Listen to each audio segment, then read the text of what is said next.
The sky was dark when the Zorn arrived. A fleet of shining ships descended from the heavens, each one brimming with the might of a race that had conquered countless worlds. The Zorn believed they had seen it all. Their empire was built on order and strict laws, each citizen following rules without question. They had no doubt that humanity, with its primitive technology, would be easy to control. When the Zorn first set foot on Earth, they sent their emissaries to the governments. Their leader, Gorlath, was tall and imposing, his eyes glowing with the power of their advanced civilization. "We are here to bring order to this chaotic planet," Gorlath announced, speaking in a language that humans could somehow understand. "You will follow the laws of the universe. If you do, we will help you thrive. If not, we will force you to obey." The world's leaders met in a hurry. At first, they thought the Zorn were a joke. But as the days passed, their forces gathered, their technology overwhelming. Cities were shut down. People were told to follow strict rules, and at first they did somewhat. Humans, after all, had never known anything like the Zorn's technology. But they also had a spirit that could never be controlled. It didn't take long for things to go wrong. The Zorn imposed curfews. No one was allowed out after dark. But by the next night, hundreds of people were seen in the streets, ignoring the curfew. In every city, groups gathered, laughing and chatting, as if the aliens had never arrived. It wasn't just defiance. It was something deeper. Humans were used to bending the rules, making their own choices. Gorlath was furious. He sent his soldiers to arrest the rule breakers, but the humans had already scattered. They didn't fight back with weapons. They simply disappeared into the crowds, blending in and vanishing when the Zorn looked away. The Zorn were not prepared for this. They thought that fear and control would make humans obey. But humanity's spirit couldn't be contained so easily. The next day, Gorlath called a meeting with his commanders. Why are they not obeying? We gave them laws. We gave them power. They should be bending to our will. One of his commanders, a cold, calculating Zorn named Tharn, spoke carefully. Perhaps. They don't follow rules the way we do, my lord. We enforce order through fear and obedience. They seem to thrive on chaos. Chaos. The word sent a shiver down Gorlath's spine, but he refused to admit defeat. No matter. We will show them that order is the only way. So, the Zorn increased their efforts. They used their technology to control communication, to block all resistance groups, and to force leaders into submission. But every time they thought they had everything under control, something new happened. The humans would organize in secret, break into government buildings, and free prisoners. They sabotaged Zorn equipment in ways the invaders couldn't understand. They left no trace, just a growing sense of confusion and frustration in the air. Gorlath watched from his command center as one of his elite squads was ambushed by a group of seemingly random citizens, farmers, merchants, and children, all working together, without any clear plan, but with the unity of a people who had learned to never trust authority. Their movements were unpredictable. One moment, they would be peacefully walking through the streets, and the next, they'd be tearing down Zorn machines, freeing captives, or staging riots in the cities. The Zorn tried to retaliate, but the more they tried to impose order, the more the humans fought back. The city of New York became a hotbed of rebellion. There, in the shadows of towering skyscrapers, people learned to work together without a leader, without orders. They didn't follow plans. They didn't need to. Their unpredictability was the very thing that worked against the Zorn. And then, Gorlath realized something that shook him to his core. The more the Zorn tried to control Earth, the more they realized they were losing control. Humans didn't follow rules because they didn't need to. Their strength came from their chaos, their freedom to do whatever they wanted, whenever they wanted. This was a trait the Zorn had never encountered before, a species that thrived not because of laws, but in spite of them. One evening, as the sun set behind the mountains, Gorlath stood on the balcony of his ship, watching the human resistance grow stronger. He felt a deep sense of helplessness. No matter how many Zorn ships landed, no matter how many laws were put in place, humanity refused to obey. And then, it hit him.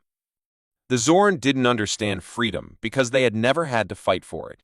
They had never lived without rules, without someone else deciding their fate. Humans, on the other hand, had been born into a world of choices, where every individual had the power to decide their own destiny. That night, for the first time, Gorlith understood. The humans weren't bound by laws, but they didn't need to be. Their wild, unpredictable nature made them stronger than the Zorn had ever imagined. In the days that followed, the Zorn began to retreat. They tried to hold on, but the more they tried to impose their rules, the more the humans resisted. It wasn't long before the Zorn realized that no matter what they did, Earth would never be their own. The planet's greatest strength was its people's refusal to follow anyone's rules but their own. The Zorn fleet left Earth in defeat, their once proud empire humbled by a species that refused to be controlled.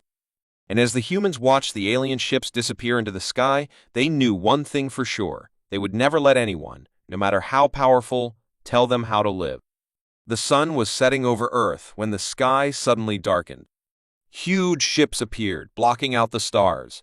They were like nothing humans had ever seen, shiny, metallic, and massive, each one big enough to swallow a city. The aliens aboard were called the T-Rena, a race that had conquered countless worlds. They believed they could bring order to the chaos of Earth. The T-Rena had always seen themselves as superior. They were powerful, organized, and efficient. Their world was ruled by rules. Everything had its place, and every person followed the law without question. When they arrived on Earth, they expected the same. They thought humanity would be easy to control. But they were wrong. As the T-Rena landed, they quickly sent a message to Earth's leaders, offering a deal. "Join us," the message said, "and we will help you bring peace and order. Break our rules, and you will face the consequences." At first, Earth's leaders were confused. But after seeing the alien ships and their technology, they felt they had no choice but to agree. The T-Rena were too powerful to fight. So, the humans decided to try and live under their laws, at least for a while. But as the days went by, something strange happened. The more the T-Rena tried to enforce their rules, the more the humans resisted. People didn't obey curfews. They didn't follow orders. They went on with their lives, ignoring the alien laws. The T-Rena tried to enforce their authority in every city. They took control of the media, the government, and even the military. They demanded that humans live in peace and harmony, according to their strict codes. But every time they thought they had everything under control, they were proven wrong. In one city, the T-Rena ordered all public gatherings to stop. But the very next day, a huge crowd gathered in the streets. They were not protesting or fighting. They were simply enjoying the day, chatting, laughing, and living their lives as they always had. The T-Rena soldiers tried to break up the crowd, but the humans scattered and ran in all directions. They had no plan. They didn't follow any rules. But that was exactly what made it impossible for the T-Rena to catch them.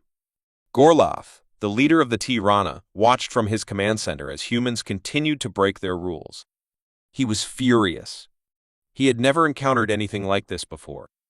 "Why won't they obey?" he demanded. "We gave them laws to follow. They should be thanking us for bringing them order."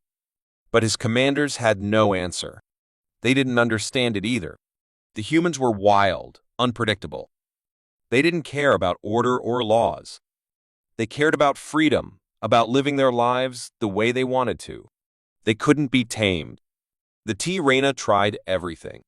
They used their advanced technology to control human communication, shut down cities, and stop anyone from gathering in groups.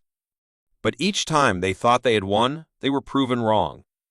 Humans would find a way to resist. They'd break into government buildings, sabotage the T-Rena systems, or simply disappear into the crowds. Gorlith was starting to lose his patience. He couldn't understand how a species so weak in comparison to the T-Rena could be so difficult to control. He called a meeting with his commanders. "We need a new plan," he said. "We can't let this planet slip from our grasp." One of the commanders, Tharn, spoke up cautiously. "My lord, perhaps we are looking at this the wrong way. These humans, they don't follow rules. They never have. Maybe we can't control them." Gorlith stared at Tharn in disbelief. What do you mean we can't control them? We're the T-Reina. We control the universe. Tharn nodded slowly. Yes, my lord, but maybe Earth doesn't need to be controlled. Maybe the humans aren't meant to follow rules like we do. Gerluth was quiet for a moment. He didn't like what Tharn was suggesting, but deep down, he knew it was true. The humans were too unpredictable. They didn't obey orders. They didn't fear consequences. They simply lived. As Gorlath watched the chaos spread across Earth, he began to understand something. The more the T-Reina tried to impose order, the more resistance they faced. The humans didn't fight with weapons. They didn't need to. Their refusal to follow the rules was their weapon. It was what made them strong. It was what made them impossible to tame. By the time Gorlath made his decision, it was too late. The T-Reina had already begun to retreat. They had tried everything: violence, threats, even mind control, but nothing worked. Humans simply didn't care. They refused to be tamed. The T-Reina fleet began to leave Earth, their mission a failure. As they ascended into the sky, Gerloth realized that humanity's strength didn't come from following rules. It came from their ability to break them, to think for themselves, and to live freely, no matter what anyone else said. On Earth, as the last of the T-Reina ships disappeared, humans went back to their lives. They didn't celebrate their victory. They didn't need to. They knew that as long as they kept living the way they wanted, no one, no matter how powerful, could ever truly control them. And as for the T-Reina, they learned the hard way that some species, like humans, could never be tamed. The sky above Earth cracked open with the roar of massive ships. Thousands of them descended, casting long shadows over cities below. The Xaphirians, a ruthless alien race, had arrived. Their ships were unlike anything humans had ever seen, and their technology was far beyond anything on Earth. They came to conquer, to take over the planet and impose their rule. For years, the Xaphirians had dominated other planets with their strict laws. Their society thrived on order and control. They believed that only through total discipline could a species survive and grow. The Xaphirians saw Earth as a world filled with chaos, and they knew that they could easily bring the humans under control. But they underestimated one thing: the chaos of humanity was far more powerful than they realized. The Xaphirians didn't waste time. They issued their first order immediately: all humans must follow the law. No exception. Any resistance will be crushed. They used their advanced technology to monitor communication, control transportation, and enforce their commands. At first, it seemed to work. People were afraid, and many tried to follow the new laws. But something strange happened. As the Xaphirians tried to impose more rules, more people broke them. It wasn't just rebellion, it was a natural response. Humans had always lived in chaos. They didn't like being controlled, and they didn't like being told what to do.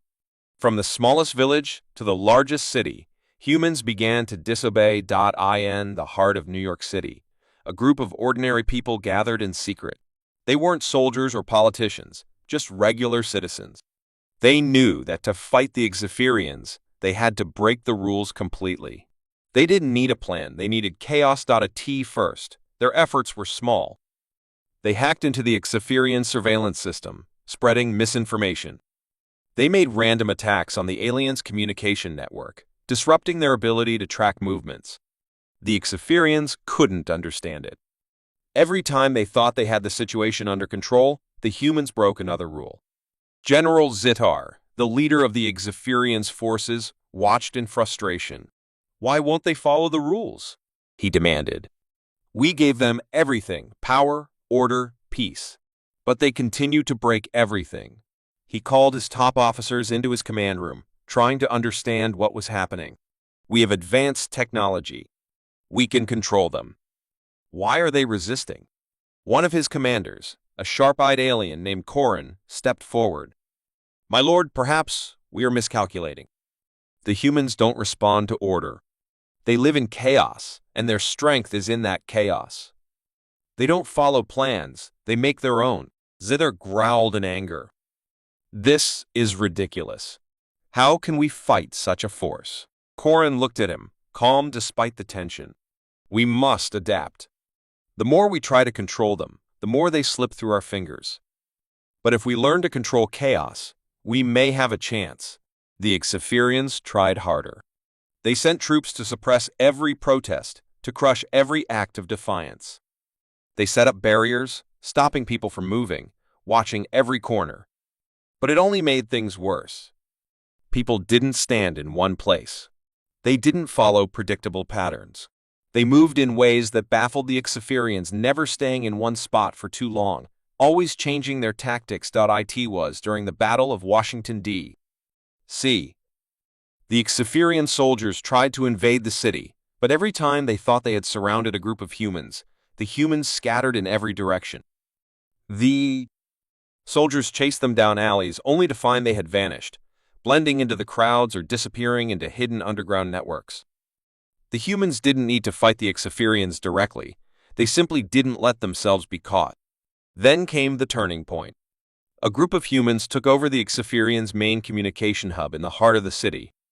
They didn't have a clear plan, they just overwhelmed the system with messages and signals, causing complete confusion.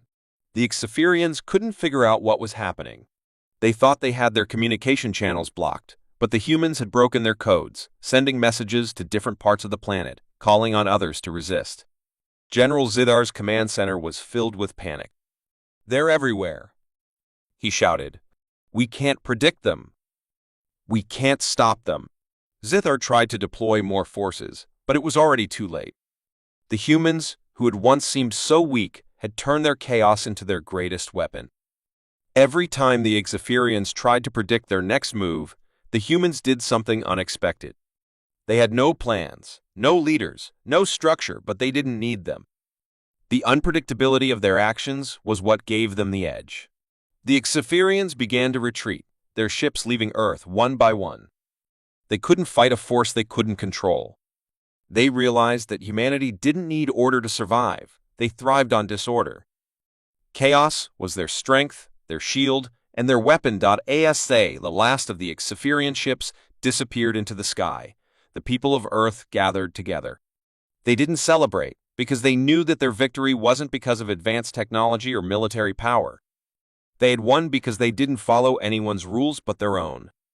And the Xapherians had failed to understand that their greatest weapon wasn't their strength, but their ability to adapt to and survive in the chaos of the human spirit.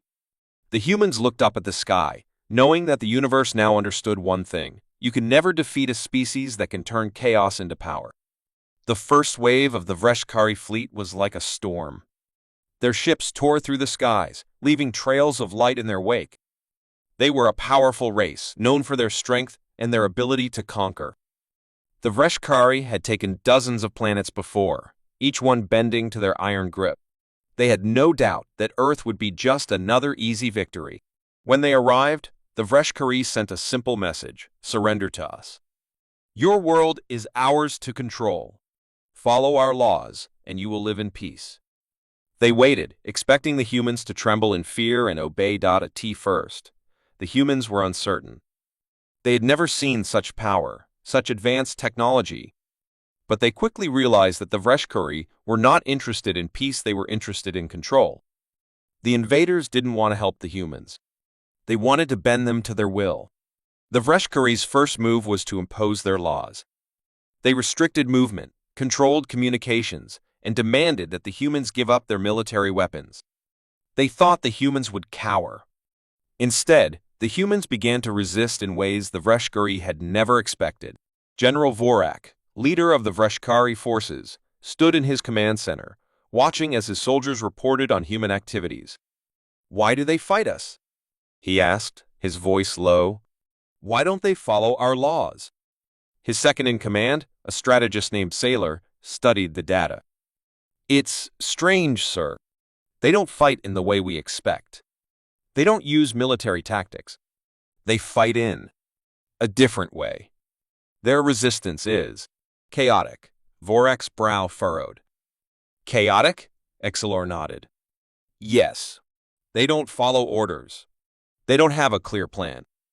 They simply fight as they see fit, on their own terms. Every time we think we have them cornered, they find another way to strike back. The Vreshkari soldiers tried everything. They set up barriers around cities, captured key leaders, and controlled the skies. But the humans didn't behave like an enemy that could be easily defeated. They fought back in unexpected ways, small, spontaneous attacks, disruptions, and tricks. They never followed the Vreshkari's rules. They made their own one day. In the city of Paris, the Vreshkari soldiers thought they had finally cornered a group of human rebels.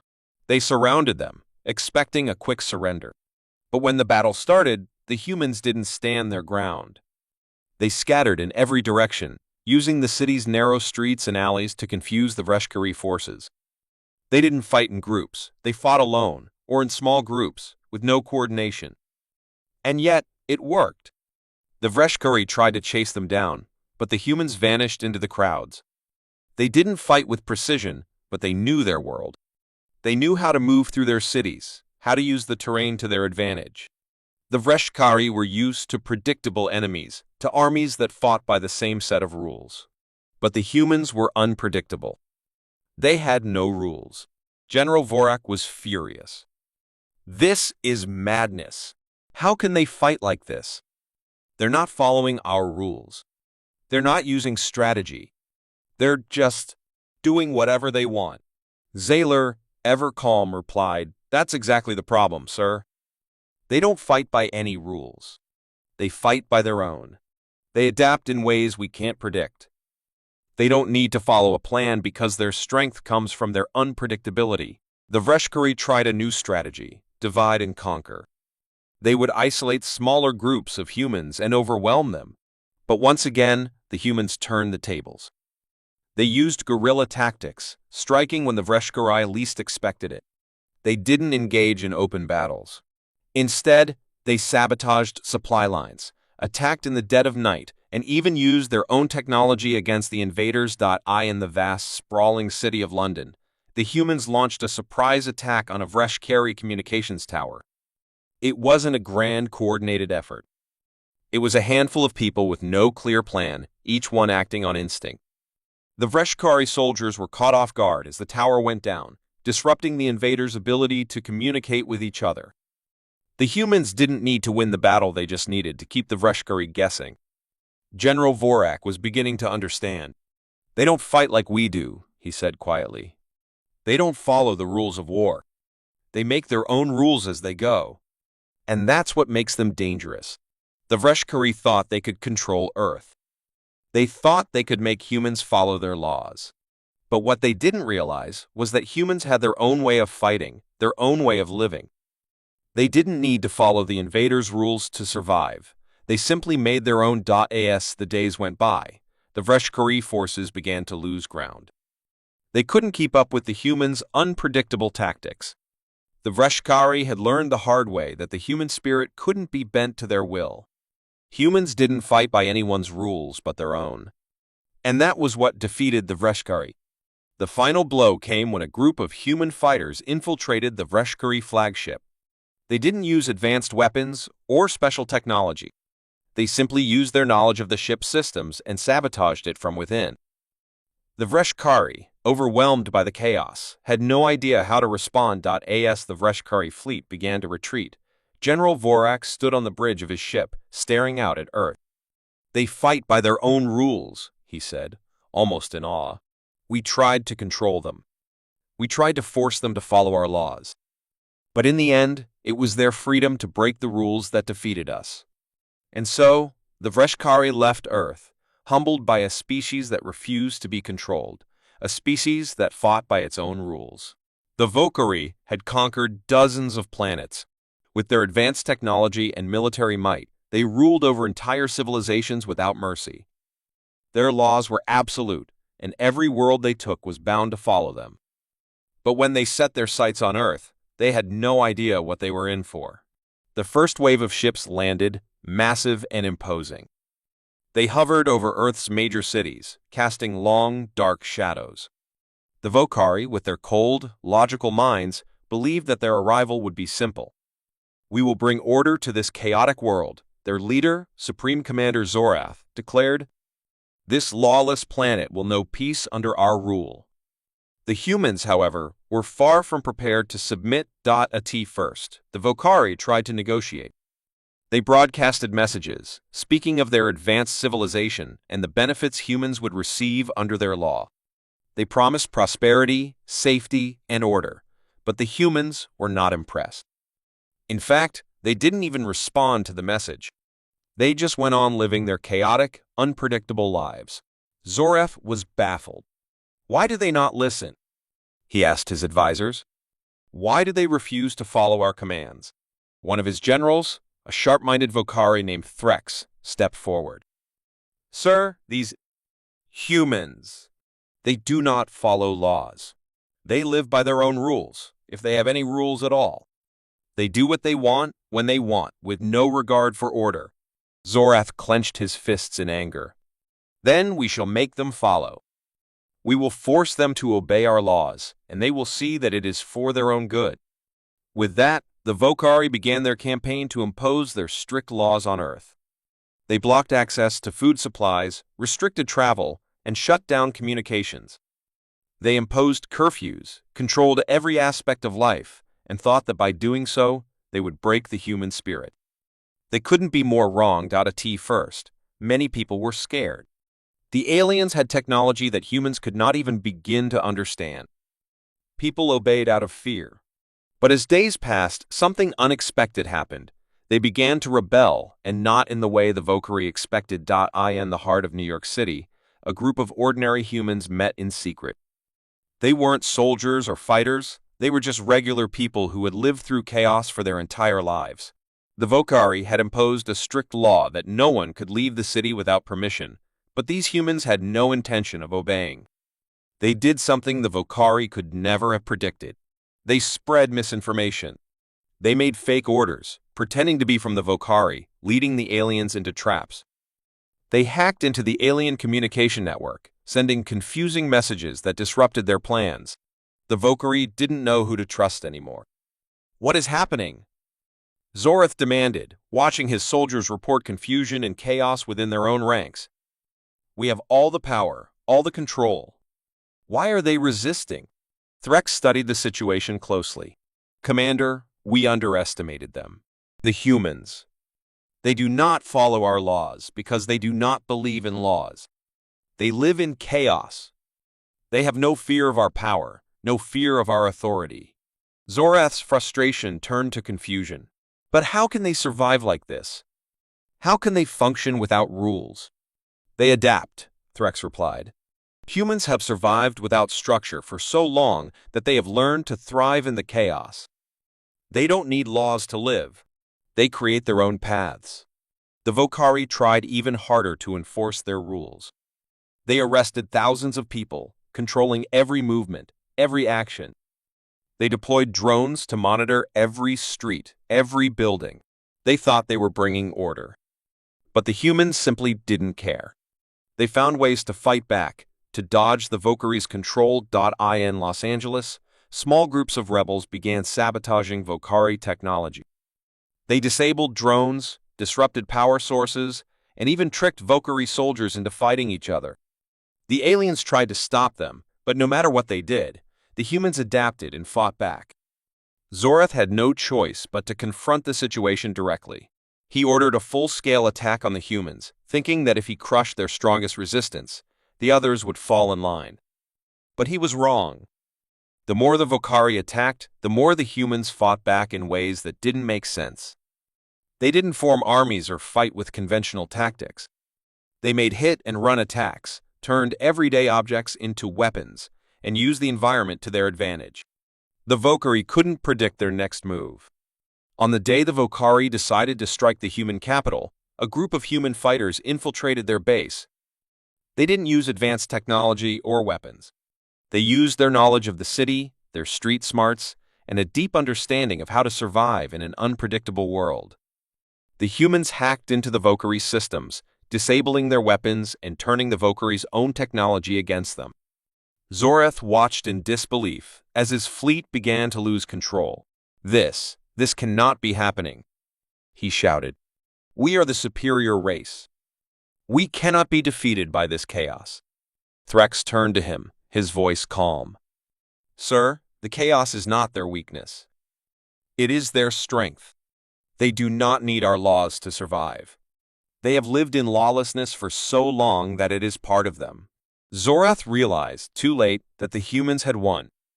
Their resistance wasn't just about fighting back.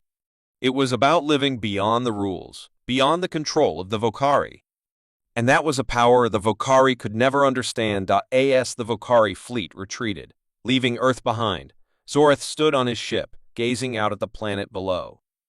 He had come to conquer, to impose order, but instead he had encountered something far more powerful. A lawless world that could not be controlled. And in the end, it was that very lawlessness that had defeated him.